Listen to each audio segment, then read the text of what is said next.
Ayun na nga. Solinyo. Sabi niya dito, ikaw to excite ka masyado eh. Ang sabi niya, as long as the government recognizes now, it is now incumbent on the part of the government to return the 60 billion that was transmitted already because it is recognized now.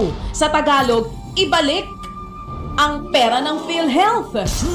FM. Yun. Naku, malamang napa-standing ovation yung mga petitioners, ano? So, Your Honors, we rest our case. Just di maampaw, no? Sabi niya, ang galing eh. Di ba? Let's call this as X and Y. Ganda ng kanyang presentation, ha? Opo. Yan po'y sinasabi din na kung minsan may mga batas din, no? Na dahil sa kakulangan ng pagliliwanag sa batas, nagkakaroon ng multiple interpretations.